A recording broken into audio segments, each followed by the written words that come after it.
பா சொல்லு. நேற்றுல கண்ணாடி கவுத்தோப்பில் கிரிக்கெட் விளையாட போனோமா, அப்போ பந்து புதருக்குள்ளே வந்துச்சு. அதை எடுக்கலாம் போன பாரு. அப்போ அந்த புதர்லேருந்து 2 பேர் கத்தி எடுத்து கூத்த வந்தாங்க. என்னடா சொல்ற? நான் அப்படியே மறந்து ஓடி வந்துட்டேன். மாட்டிருந்தேன், சாவடிச்சிருப்பாங்க. எனக்கு ரொம்ப பயமாக இருக்குதுப்பா. யாருடா அவனுங்க? என்ன வயசு இருக்கு அவனுக்கு? என்னோட கொஞ்சம் பெரியவங்க. அதில் ஒன்று 9. என்னது 9? சரி, நான் பார்த்துக்கிறேன், நீ பயப்படாத.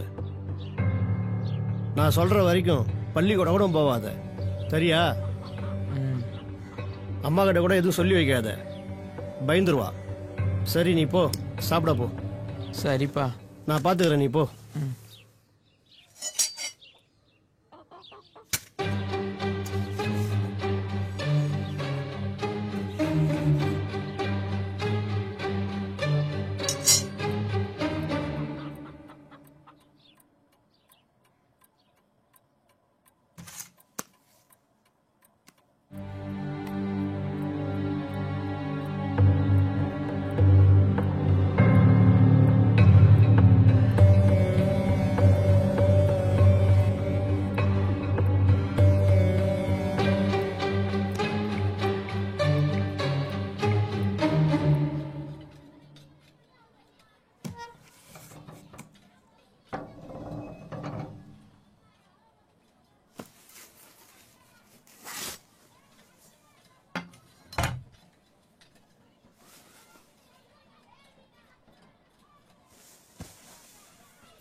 நேற்று ஃபுல்லாக எங்கே போயிருந்த?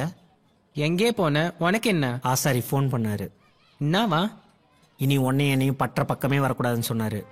எதுக்கா? தெரியல, கோவமாக பேசிட்டு ஃபோனை வச்சுட்டாரு. சரி, நேற்று நீ ரமேஷ் எங்கேயா சுற்றிட்டு இருந்தீங்களா? ஏய், உன்னை தான் கேட்குறேன். நேற்று நீ ரமேஷ் எங்கேயா சுற்றிட்டு இருந்தீங்களா? சரி, முதல்ல ரமேஷ்க்கு ஃபோன் அடிச்சு என்னாச்சுன்னு கேளு.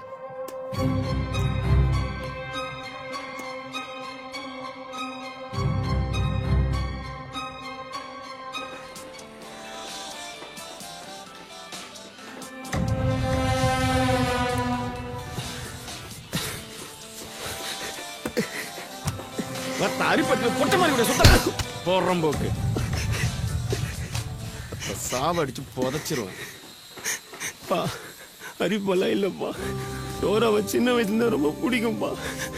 அடிங்கத்தாங்கம்மால இது அரிப்பு இல்லாம என்னடா இது? அவளை எந்த வண்டியில விட்ட? இவ்வளவு சுகம் கட்டி பேசுறியா என்கிட்டயே?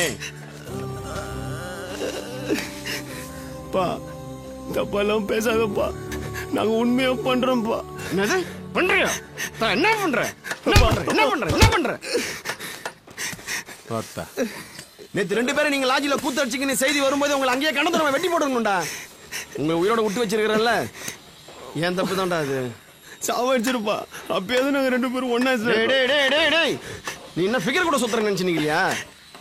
பொட்ட மாதிரிடா அவன். ஆமாப்பா, எனக்கு அந்த பொட்ட மாதிரி தான் பிடிச்சிது.